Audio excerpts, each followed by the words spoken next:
Dr. L. Teddy, how are you today, sir? Hello, ma'am. I'm wonderful. How are you? You know, tired, but I'm here. Been trying to get a lot of stuff done this week, and you know how that goes, where it's just like it always seems like you got something going on. But we are here, and I'm excited to be here. Um, welcome. Can they do that? Oh, because the title, Ebby said, can they do that because of my title? Can they do what? I The don't even title know what says the removing Department of Education with a question mark, because that's one of the articles that we're Oh, going to be reading that is about one of the today. articles for today. Yes. Yeah, see. Hmm. So, let me give you guys an update on a story that we've been following. El Teddy has disconnected himself from this story, but I just want to give you guys a little bit of updated information. We have more information in the case of the 6-year-old who injured his teacher with a weapon at school. So here's the latest update. Now y'all know we've already given y'all the whole breakdown. So here's the latest update. Excuse me. The 6-year-old Virginia boy who shot his first grade teacher is also accused of choking a different teacher and attempting to whip students with his belt. According to a court notice filed by Abby Werner, attorney, the first grade teacher intends to use this to sue the school district. Her team thinks that they have evidence that the child posed a risk to staff and students before the shooting. The teacher involved in the alleged choking incident told the Associated Press that the boy came up behind her in 2021, clasped his forearms in front of her neck, and pulled back down. He's 5. How he? Okay.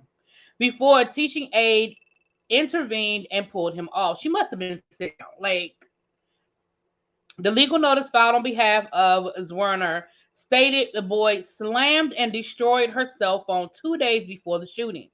The first grader reportedly returned to her class after a 1 day suspension, and that is when he brought the weapon to school and then proceeded to injure her with it. So, listen, this is what I'm going to say. They about to bankrupt that school system because there is absolutely, positively no reason, if all of this information that's coming out about this little boy is accurate, there's absolutely no reason in the world why that child was still in a general ed setting at a public school. He sounds like he should have had, at the very least, at the very least, he sounds like he should have been under um, some sort of review process, but he certainly should not have still been in a general ed setting. El Teddy don't want to say nothing until we deal with the parents. And I agree. I think the parents already should have charges against them. Um, I mean, the child's in jail, so you can call social services at this point, but they certainly should not regain custody, depending, no matter what happens to the little boy, because he's 6. I don't know what they're going to do, but they certainly should not be regaining custody because clearly there's a breakdown. I mean, I don't know. Go ahead. Do you have anything to say? I know you said you don't, but you always say that. So I'm not going to care until the parents face some type of got you. repercussion. I'm with you. I got you. And listen, you getting absolutely no fever from me. No fever from me. So I just, I'm in more my I'm information in my keeps coming out. I'm in my Ebby mode. I guess at this point, I mean, I I feel don't. you. All right. So we have 3 articles for you guys today. We're probably not gonna be here too long because And you say but we that, do and have that three was the kiss articles. of death. That was the kiss of death. I Now we're know. going to be here long. Right. Oh, man. Um. Do you want do you want to start with the axis of evil, or do you want to end with the axis of evil? Axis of evil. Um. Let's get the holy trinity of racism, discrimination, and bigotry out of the way now. Okay. I'm getting ready to put the link in the chat from the great state that El Teddy hails from. We have an article. Y'all know how we do. I'm gonna put the link in chat, and then we're gonna read through it.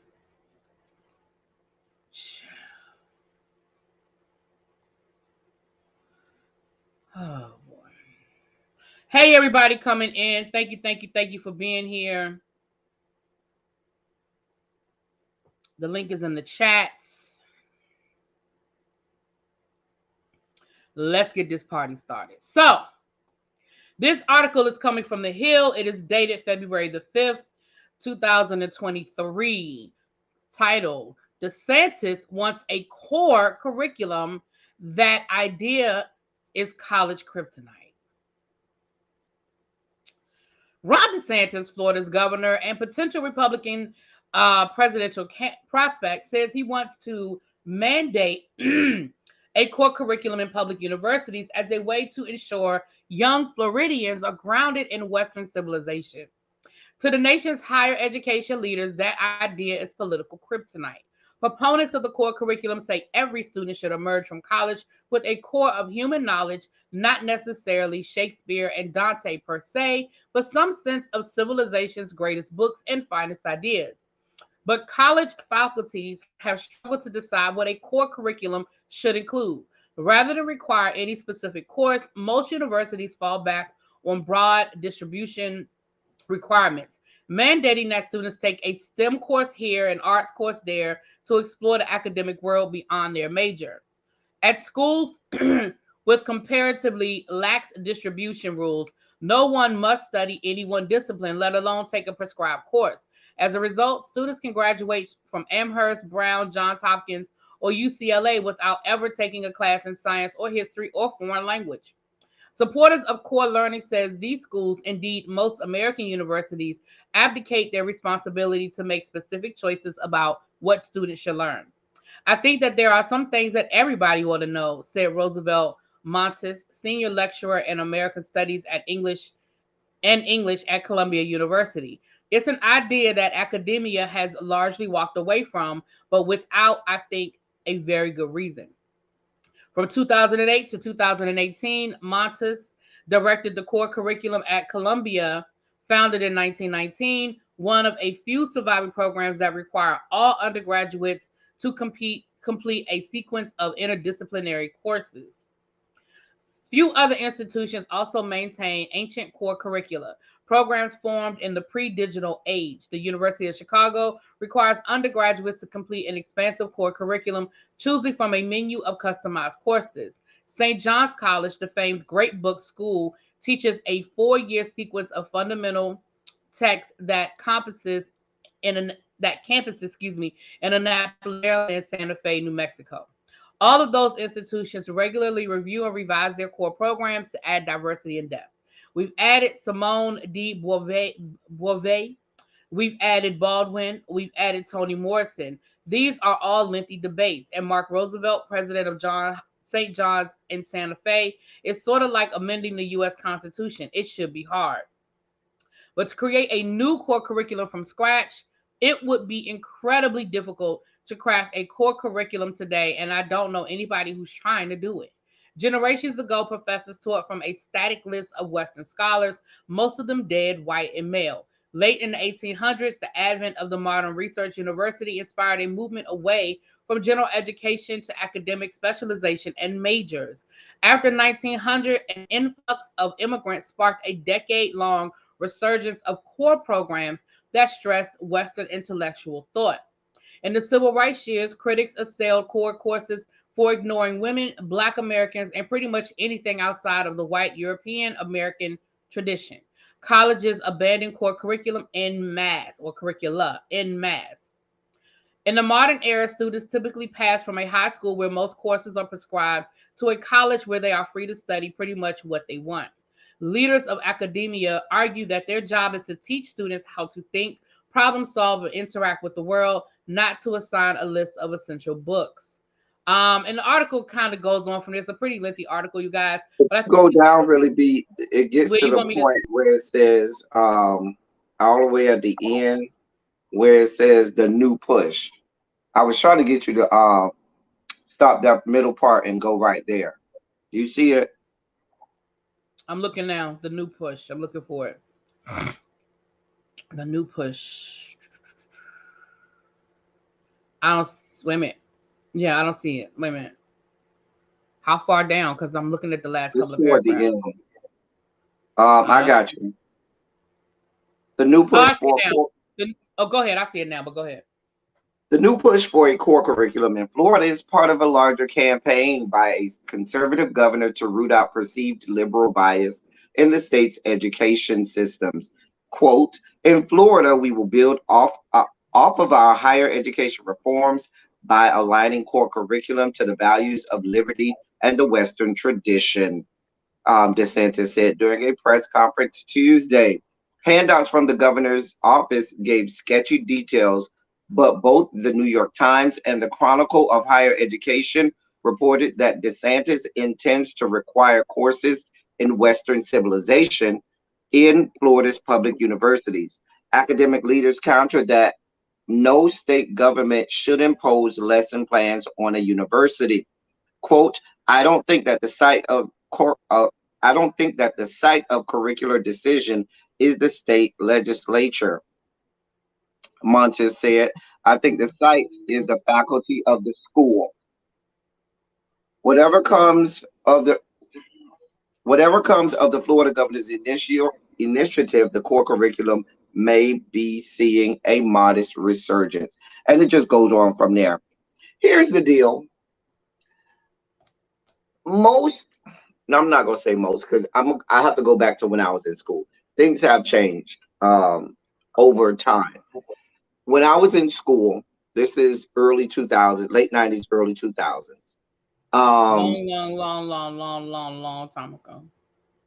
Most schools had what they called a liberal arts requirement, meaning if you went to school and majored in basket weaving, if you majored in basket weaving, they said, okay, in order to get a SACS, and that is well, SACS is one of them, but the accreditation, the organizations that give accreditations stated in order for you to get a baccalaureate degree, you had to have a certain amount of liberal arts requirements in order to achieve that, and regardless of what your major is. The problem with that was it was all geared toward what you think, white Western civilization. So that's why at the beginning of the article they said it shouldn't just be Shakespeare and Dante. And so now over the years you've had the influx of a lot of other curricula from other traditions, from other societies, from other cultures. And the problem is now we have a racist who's in the governor's seat and in the governor's mansion who now controls not only the state Department of Education, but the Board of Regents, which is the governing body for all state schools in the state of Florida, to include an HBCU. FAMU is a state school. So if Ron death sentence says y'all can't learn none of that black stuff anymore, guess what FAMU has to do? They have to not teach that anymore. And it's not like they could just nilly willy say, "Well, screw it, we ain't gonna do that," because now that gets into things like accreditation, that gets into the state pulling all of their money away from them, and can that, and which means that students that, let's say state tuition is $135 per credit. Now with them having to go to private, they may have to charge $500 or $600 per credit, which would, cripple that school. It would make a lot of students. It's such a snowballing effect that could go here, that could happen here. But what he wants to be able to control is everything that we learn, and it's par for the course. It speaks exactly to what we were talking about last week, and I heard some pundits you'd be surprised. I heard some pundits saying, well, even if they miss it in high school, those who choose to go to college, they'll still be able to get this stuff in college. Well, hold fast, because that may not be the case. And the thing about it is, some of the things that I saw him saying was that, oh, where Florida students need to learn this. Newsflash, not only Florida students go to colleges and universities in Florida. You have people from all over the world, every state and all over the world. So why would you think that you individually and singularly should have control on what people learn and what people deem as academically and educationally credible? It's just, and nobody's stopping him. He's doing this stuff un unbridled, unfettered. I mean, what are we supposed to do at this point, really? I don't, I have no answers at this point because nobody's trying to Well, stop him.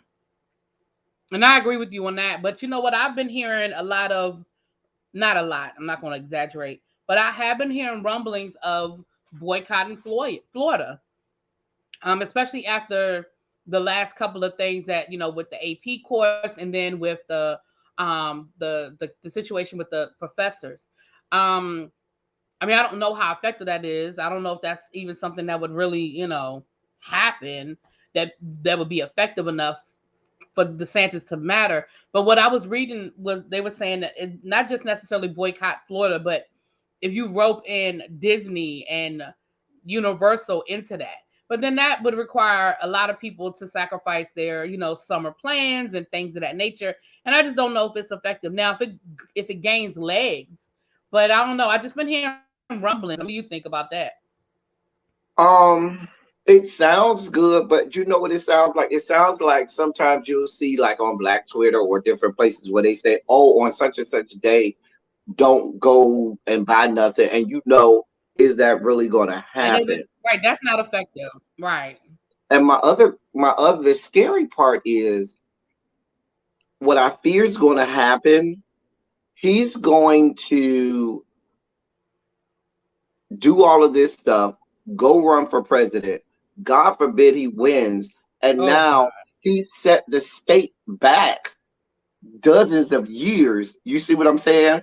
And even if you get the right person in there, it's going to take so long to undo the things that he did. That's the Hmm. scary part about all of this.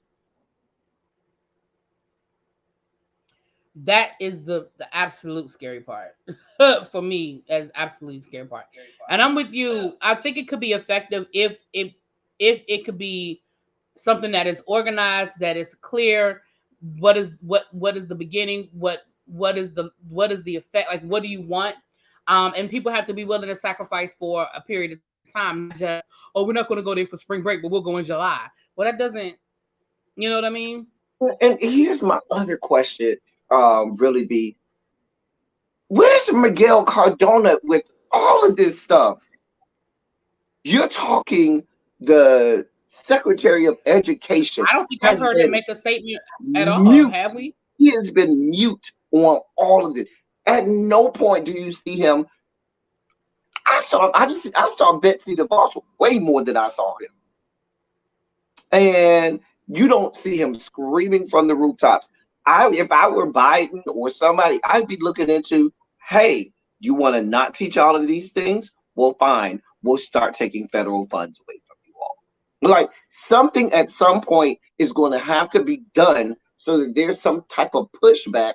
Otherwise, we're basically giving giving up, and nobody's putting up a fight, and nobody's even really saying anything. And this is gonna sound harsh, but it can't just be left up to Black people to fight To give a damn. for Black history. You know what I'm saying? The only I don't reason think to I've say, heard from. Go ahead. I'm sorry. don't think you heard from who? I was gonna say I don't think I've heard from Cadona since they announced the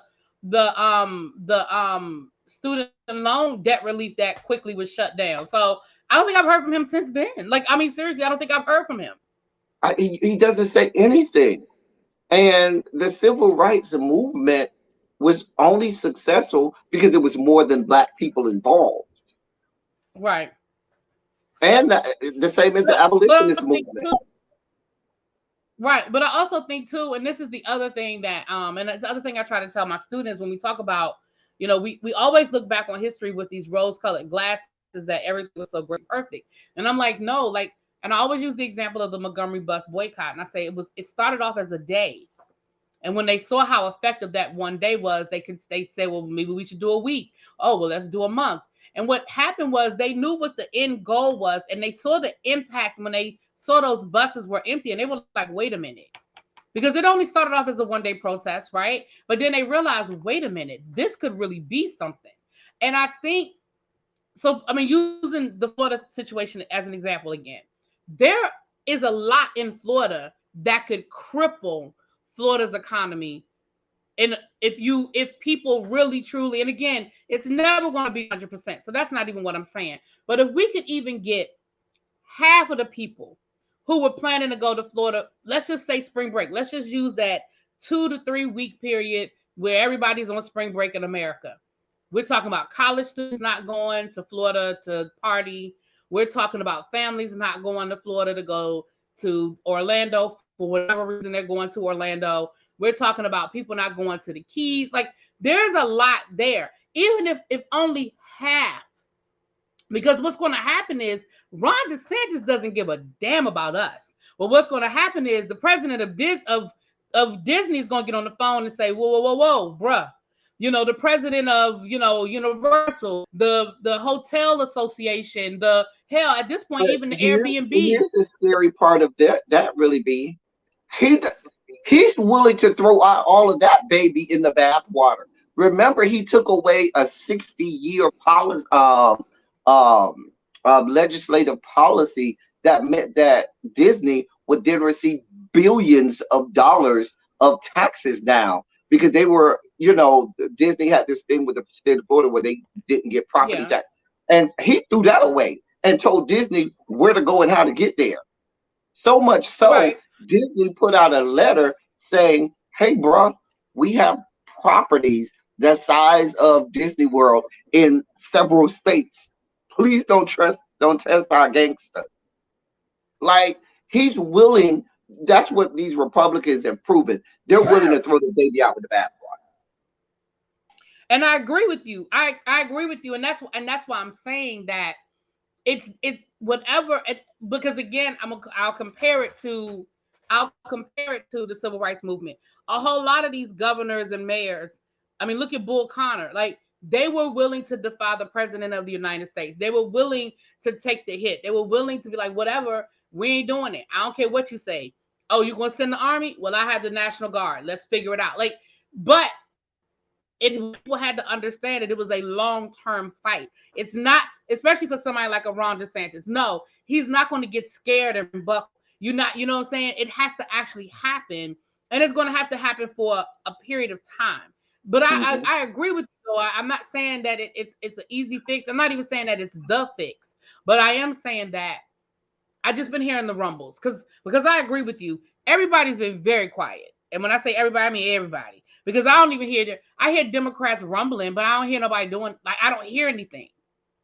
I don't hear the NAACP. I mean, Ben Crump talking about he gonna sue. Okay, that's great, but that's not the That's not going NAACP. to That's Ben Crump. substantively change what is happening here, and that's the Right. scary. I mean, it's like, hey, the freaking building's on fire, and these people just walking by the building like it's We business don't as need no usual. water. Let it burn. I mean, that's like Right, that's what they said. Like, right. It's just like, come on, like it's so scary that like nobody's sounding the freaking alarm.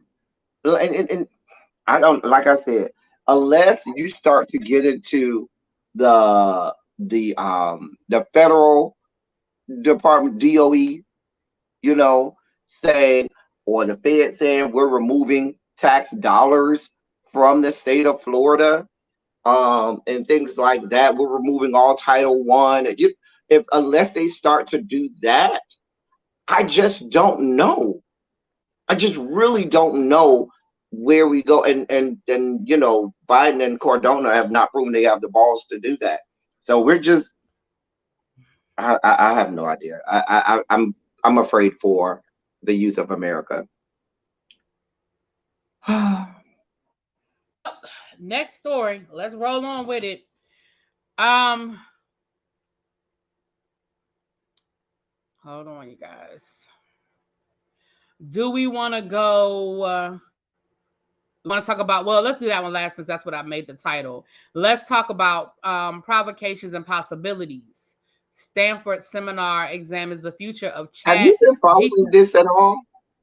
Not at all. I was actually getting ready to Oh say, wow. I'm gonna need you to break Okay. that down for me. Yeah, I I haven't been got you. following I it. got Hold on, let me put the link in the chat.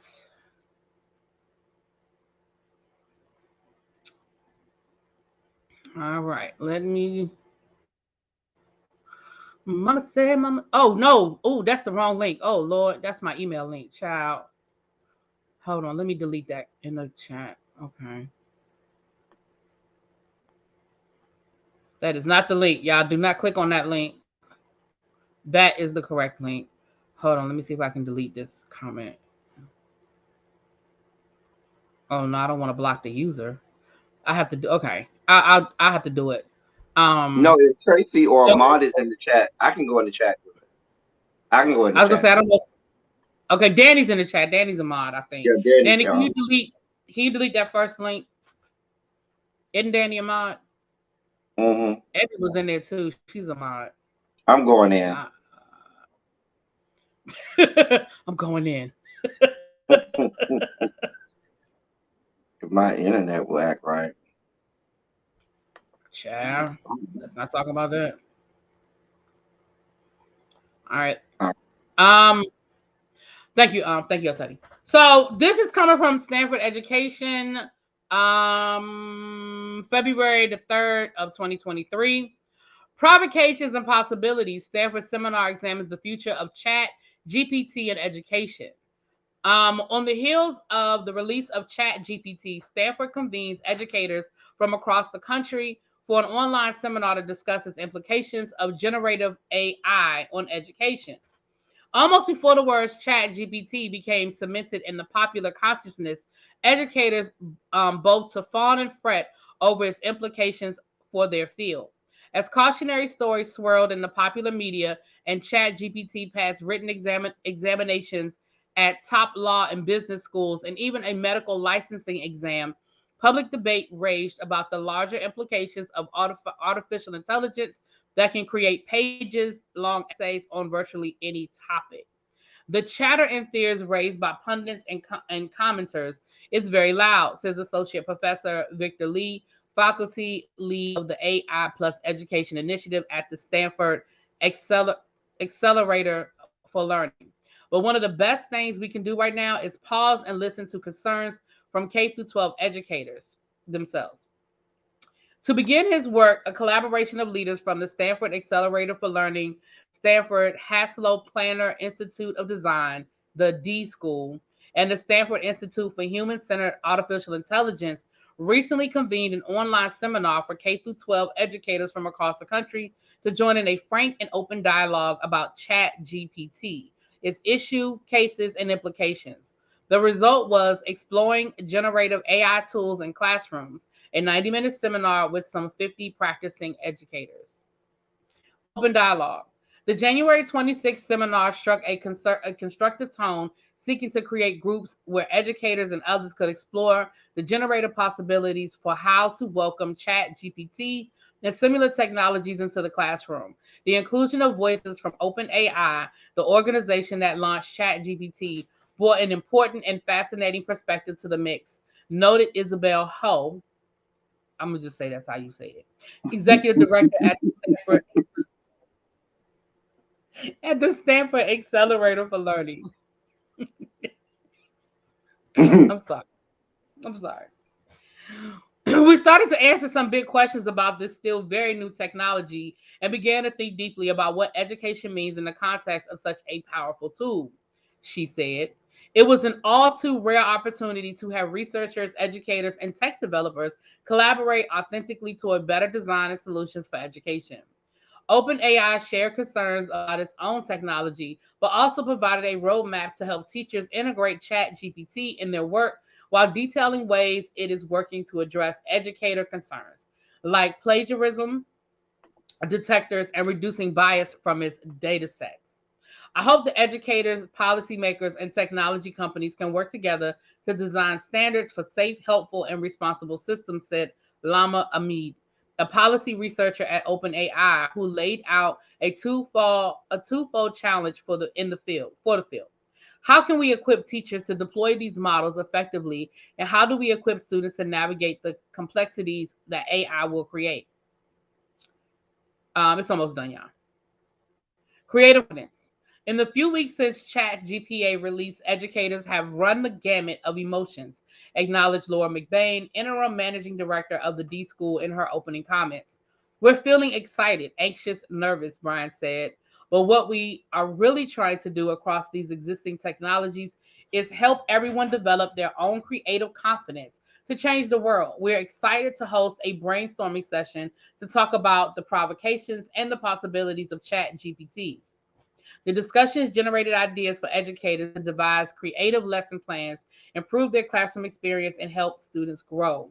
We've seen Chat GPT to be used to draft and iterate on lesson plans, to do iterative design of quiz questioning, experimenting with custom tutoring tools, to give grammatical and structural feedback on student writing, said OpenAI's Amid. Ahmed. In the final third of the semester, attendees reconvened to recap what they had discussed. Most agreed that ChatGPT represents a sea change for education, an opportunity for educators to re examine fundamental questions about their profession. Why do we teach what we teach? What does it mean to learn? What do educators mean by terms like rigor and assessment? Oh, Lord, rigor. These questions that existed long before and which will exist long after ChatGPT isn't institutionalized in education as textbooks and chalkboards. The answers to them will not be generated artificially. Go. So if you haven't, for those who haven't been following, Chat GPT was unsheathed, I want to say in December. It's AI, but basically it's, from what everybody's saying, it's the most intelligent AI that they've ever had. This thing can speak and answer questions like a human with real colloquialism, dialogue, intent. It can write full dissertations, and you will not know it's it's not an actual person or a singular or a specific individual. For example, to demonstrate what it was, a member of Congress read a speech that was written by Chat GPT. Nobody knew it was written by Chat GPT, and it does it in milliseconds. And The technology is out there now. What they're afraid of is once the toothpaste is out of the tube, it's out there. And so they know that this education has to get in front of this because it's a game changer. Everything you know about education and doing anything, especially how education has moved toward more so online, and you have much more education that involves um, technology and AI, you know that this is coming. Hell, look at stuff like Grammarly. You know, if something just as simple as Grammarly that will immediately say, no, that's not how you write that. If you could, by the click of a button, press a Chat GPT and say, here's your essay, cited and all, using your voice. You know, it's things like that where there's no differentiation between it. They said it could change how books are written. It could change so many different things that we know to be a part of the spectrum of this is something that we know human beings do, but machines or technology doesn't have the ability to do reasoning, so to speak, or to have show emotion or to emote. This thing does all of that. It emotes, it shows emotion, it reasons, it figures out, you know, things that we cognitively will be able to do based on our history and our knowledge. It's already been, you know, it not only has the, for example, really be, it would not only have all of the information that you have and all of your life and your history, your knowledge and all of the things that you study, but it would have everybody. So it would have this omniscient almost air about it, you know, or even omnipotent, I should say. So for that's why faculty are getting in front of it and saying, yeah, this is a problem. Companies are already buying into it and saying, yeah, we're going to make this available. So I Hmm. don't know. But if you go, you can go and look because I've seen it on some of the they tested the waters in some of the major news markets and they've talked about it. But there are places you can go right now and look and see like all of the things that it does, and it really does a whole lot that makes it very scary for education and education circles. So I, I really feel like I need to do more research because I don't know if I'm qualified to really speak on it at this point because I'm still Hmm. wrapping my brain around it. But here's the reality. The reality is that education is changing, right? It was changing before the pandemic, but the pandemic sort of put it on speed, right? So when we came back to school, part of the problem is most school districts weren't ready to be virtual. And so virtual was never implemented in most cases. So then we came back to school and there was never a debrief of it. Like I know in my school, the kids kept the laptops and we basically have stayed almost like a virtual school while the kids are in school. Because the expectation when we came back was, oh, we don't need paper anymore. Oh, we're just going to let the kids use their laptops. And so the reality is, yes, this is where we're moving to. But I guess the question is, and it sort of goes back to something that was said in that first article about core curriculum, where it's like college is supposed to teach students how to be critical thinkers and problem solvers, yada, yada, yada. So I guess my question is, what is it that you want kids to learn K through 12? What is the expectation? I don't I don't know. I'm all over the place. My I feel like I'm just kind of rambling, but I guess that's the question. What do you want them to learn? What do you want this to look like? I don't know. I mean, and that I guess that same question would permeate everything that we're talking about today Yeah. because you have to at some point decide, okay, what does little Tasha need to learn in order to be a productive member of society? Right. What does that look like? Or does she Right. just And it need to does look learn different how to today. operate? Right. Or does she just need to learn how to operate the latest? Is it more important for her to learn how to operate technology and equipment than it is to learn some rudimentary things? And that's okay. I'll give you a perfect example. Our grandparents may not have had calculators and things to figure out major mathematical computations, whereas now we have that kind of stuff, but we don't even have to think about it. We don't have to go and Right. look in the Encyclopedia Britannica and search the volume and scroll when we have it right at our fingertips. That's okay. But what we need to Right. understand is these things are growing exponentially. And from what people are saying about this, we really need to re-examine what is essential for education now. Because if we're talking this thing, and Danny put it in the chat, this thing can write music and poetry. It can. So So then the question is, what does the curriculum look like? Are we going to take how to write poetry out of the curriculum? Because you as I'm just using this as an example. You as an English Right. teacher, so now is it less about students being able to create their own original poetry or them Well, here, understanding what poetry is? You know what I'm saying? you know what's so funny, really, be?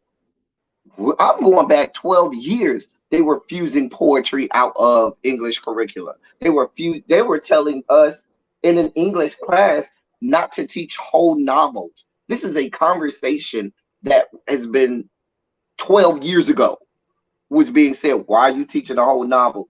That's too much reading. Why are you teaching poetry? They don't have any use for that. So there becomes this, is it useful? And if we don't deem it useful, then we can phase it out.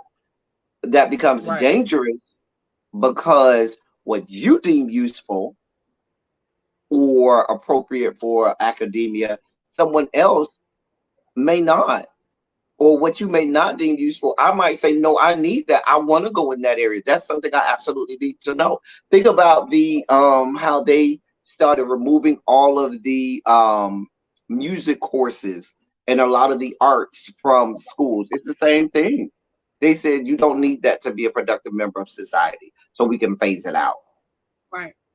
And that's why I'm saying, so we have to act, and when I say we, I'm not talking about me and you, but we have to ask ourselves, what is school for? Why are we sending our kids to school? Because again, like I used to tell my students, it is so, it's to make you a well-rounded person. It's so you can move in certain circles. You may not need to know how to write poetry, right? But maybe, just maybe, you're moving in a circle where knowing great composers and understanding classical music might get you a job. It doesn't mean you have to really know. It doesn't mean you have to be able to write it. And I'm just using these as examples. Your point is valid when you say, hey, our parents needed to really understand formulas and they really needed to figure out area. They really needed to know how to figure out the area of a room to let it. Well, the reality of the situation is they probably don't anymore, but they still need to know how to get it on a computer. How, because there are computer programs now where you can take a picture of the room and it plugs in the dimensions, right? So now is it important to teach them how to do the formula, or is it important to teach them how to work that program?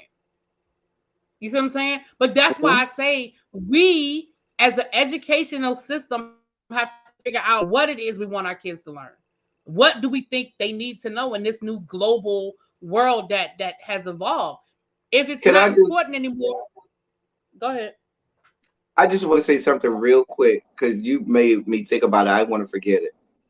When I started teaching, I read an article where they talked about, 50 years from now, 60, maybe 100 years from now, you'll have classrooms absent of teachers and everything will just be students interacting with a computer and no need for instructors.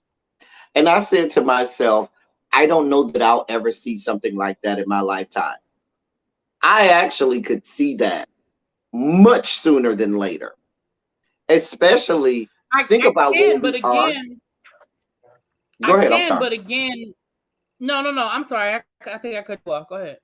No, what I was going to say was especially with this conversation of teachers not being appropriately um paid, compensated, with there being such a teacher shortage at the same time, and this perfect storm of what do we do about the lack of personnel. I can absolutely see them speeding up the process of having ways to eliminate personnel. Yeah, and again, I can see it, but again, I have to ask the question: what in a classroom that looks like that? What are the kids learning? Because again, there's a difference between being able to complete the assignment and learning the information. It's two different things. Right now, my kids can complete the assignments, but are they learning the information? Can they recall it a month from now? a year from now? Can they build on it from year to year to year? The reality, though, is do they have to? Right. I don't know. That's the reality. You know? Because I'm if I'm going and I'm, you know, spending all my energy teaching the child how to write an essay, and they say, you know, Dr. L, I can press this button, put this essay question in there, and it'll fart out an essay. Why do I need to know this? It does it Right. for me. Right. And that's the question. The question is, do I need to know it? And like, I don't know. I need to do more research on it for my own, just for my own wrapping my. I mean, I understand the concept. I get it, but I just need to think on it to be able to really. I feel like I'm rambling, and I really want to be able to articulate my thoughts. You know what I'm saying? Hmm. Um, I guess Golden says, I guess I'm trying to understand what problem solving curriculum looks like. They still need that, right? Mm-mm. Again, that's the question. Do they? Do Right. they need it? So then I just say, what is it that we're sending our kids to school to learn? I mean, outside of the basics. I mean, obviously they still need to learn how to read. They still need to, do they need to learn how to write anymore? I don't know. They type more than they write. So do they need Right. to learn how to type anymore? You know what I mean? Like, the reality is, what are we teaching our kids at this point? What is it that we want them to know? And that, I think, has to be the question. Anyway. Which segues to our next topic, I guess. Segues into our next topic, which also goes back to what we were saying earlier about where the hell is Cordova. But anyway, or Cordona. Let's get into our last article, guys. Oh boy.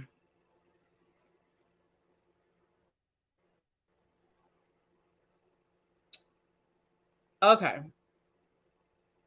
Let me drop you guys the article. Let me make sure I do the right time. I couldn't delete the. It doesn't even give, even as a mod, it doesn't give me the option to remove that link. Oh, okay. Even as a mod, it only gives me go to channel report and Okay. block. I can do, and it's probably because you're the, it's from the actual account.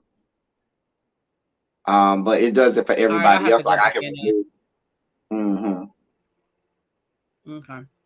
All right. This article is from the Courier Journal. It is dated February the 6th, 2023. Uh-oh. Uh-oh. Oh, no. All right. Okay. Okay. Kelly Craft vows to dismantle the Department of Education as governor. Oh, boy, here we go. Kelly Craft told an audience last week that one of her first acts in office, if she is elected governor this year, will be to dismantle the Kentucky Department of Education. The audio of Craft, who is running in a crowded field of candidates in the Republican primary, was provided by American Bridge 21st Security, a national Democratic PAC that sent a tracker to record her at her February 2nd campaign event in Versailles. Her campaign later verified the audio. I will tell you that one of the very first pieces of action as governor, the Kentucky Department of Education, will be dismantled, Kraft said, followed by applause from the audience. After the applause, Kraft added, "We must revamp this entire department." She did not share specifics about what she would like to change. Later at the event last week, Kraft doubled down with the same wording, saying we must hold the Kentucky Department of Education accountable, and the only way to do that is to dismantle it through a piece of legislation and to start over. Tony Kahns Tatman, a spokesperson for the Department of Education, said the department is not under the control of the governor's office, so Kraft would not have the authority to dismantle the agency if elected. No one can hide that our current state board of education and Department of Education is a mess, pushing woke agendas in our schools, Kraft said Monday in an emailed statement from a spokesperson. I'll dismantle our current board and I'll start over. I'll empower parents, send more resources to the classroom, and end the woke nonsense being pushed in our schools. The Kraft campaign later issued a statement confirming she wants to dismantle both the board and department, replacing them with people who empower parents and will make sure teachers teach the ABCs, not the CRTs. You know what? At the event last week, Kraft continued on to say, when I appoint people to the state board of education, I want those individuals to be Senate confirmed.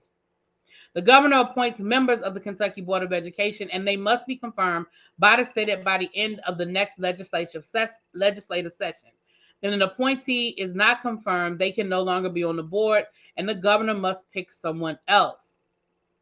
In 2021, a 2021 law prohibits Kentucky governors from reorganizing the Kentucky Board of Education on their own through an executive order, like how Governor Andy Beshear did on his inauguration in 2019. Most of the current board member terms expire in 2024. They need to be confirmed, Kraft continued. We all deserve to know who the governor is appointing to make decisions based upon the curriculum for our children and the future of our children. The names of appointees are often shared by media outlets soon after the governor's office announces the appointment. The names of current KBE members are also publicly available. While KBE is responsible for overseeing Kentucky's public school system, district superintendents, not the board, determine what curriculum their schools use.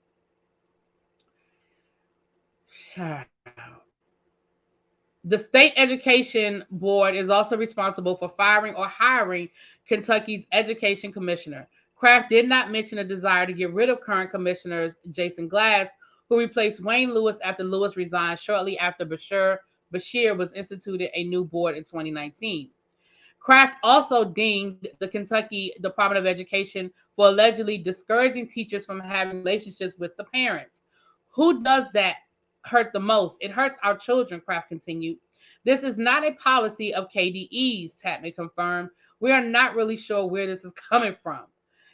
Tapman said KDE has more than 1,000 employees, with 385 based in Frankfort and 698 employed in the Kentucky School for the Deaf, Kentucky School for the Blind, and area technology centers. Somerset Mayor Alan Keck, who is also running for governor as a Republican, issued a critical statement after the PAC tweeted out a 6-second clip of Kraft vowing to dismantle the department if she takes office. Stating that the public education system has flaws that need to be reformed, Keck added, but to suggest, as it appears Kelly Kraft has, that dismantling the system is the answer to its problem is not leadership at all.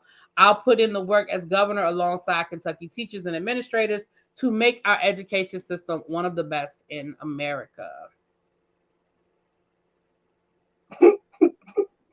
You know what this is?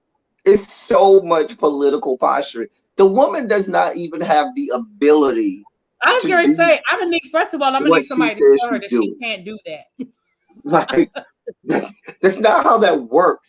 Now, what they did, and they spoke real quick about this, the current governor, Andy Beshear, I'm listening. is, is a Democrat. You knew that was coming, right? So when he got in the Uh-huh. governor's mansion, he's the one who immediately on inauguration day changed everybody. Said, yeah, we're doing away with everybody. And so the legislature, which is still mainly Republican, that's when they put that law into place saying that you can't reorganize the entire board by executive order anymore. So they took that ability out of the governor's um, hands. So here's the deal: by them trying to hurt the Democratic governor, stupid people didn't realize if it ever goes back to your side, you've just done the same thing for the person that's on your side. But they'll find a way to get rid of it. The lady is just doing political. You notice how many times she said woke. First of Yeah. all, what baffles my mind really be you have been in a whole lot of schools just like I have been a whole lot of schools. And if you're in the chat or in the audience or in the comment section in the replay, tell me when the last time you've heard in the entirety of your career in education woke education or anything surrounding or involving woke unless it's a word that's being taught on this first grade when they're teaching you how to read. There's no such animal as woke curriculum. These are these are dog whistles to their base. That's it. And so is the entirety of this notion of her saying she's going to dismantle the whole education system, the Department of Education for Kentucky. Right. I mean, when she said we're going to teach our kids the ABCs, not the CRTs, you knew what that was all about. Once again, fear Now here's mongering at its best. no. But now the scary part is, depending on who it is, you know what they would do? They would wait till they got in there and then strong arm the legislature, the legislature in that state. Like that's something Ron DeSantis would do. Governor DeSantis would say, "I'm getting rid of the school board." The legislature would say, "You can't do that." He said, "Well, you better pass a law where I can," and then they would Exactly. acquiesce to his demands, and now we would have a whole situation. For example, I'll give you a perfect example. Florida law says you cannot run for president without, or you can't run for a national office without giving up your state office. That's, you can't even put, you have to. That's a part of the legislature. He made them go change that, preparing for 2024. These are the things that I'm talking about. When we talk about things that people would do and put in place, and if they could, they would take the Constitution and burn it up. The actual United States. If they could do that, they would actually burn the entirety of the United States Constitution and start all over, just like she want to start all over with the Board of Education. And wants to give, basically, she's going to assign a board of parents to decide what's okay for schools. I'm waiting for the time really be where parents get to decide, you know, what hospitals do and don't do. That's what I'm waiting for. That's how extreme this is. I'm waiting for them to allow parents and citizens who have no degrees in education, I mean, in medicine, no knowledge of medical background, go into and decide what the hospitals will and will not do to help treat patients that are sick. I'm waiting for that to happen, but that's where we are at this point. Well, I'm going to quote T. Jones from the chat. Kentucky ranks 33rd in the nation in education. They have bigger fish to fry.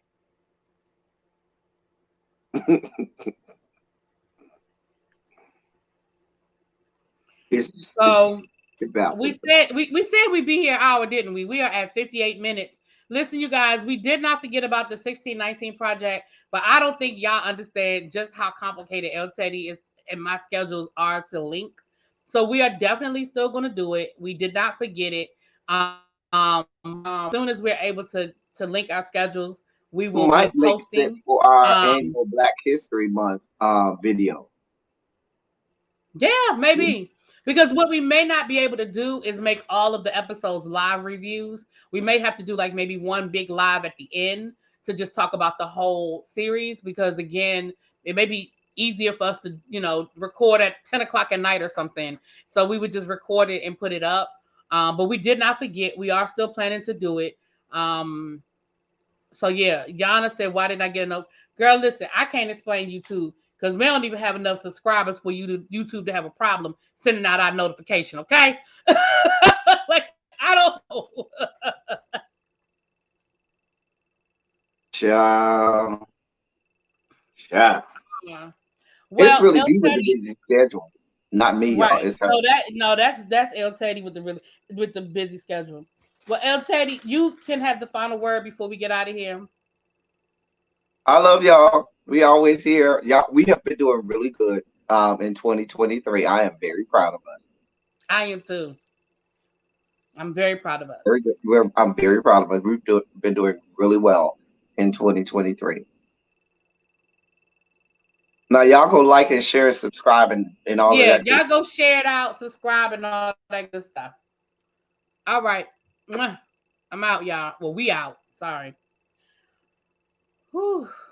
Oh, Lord.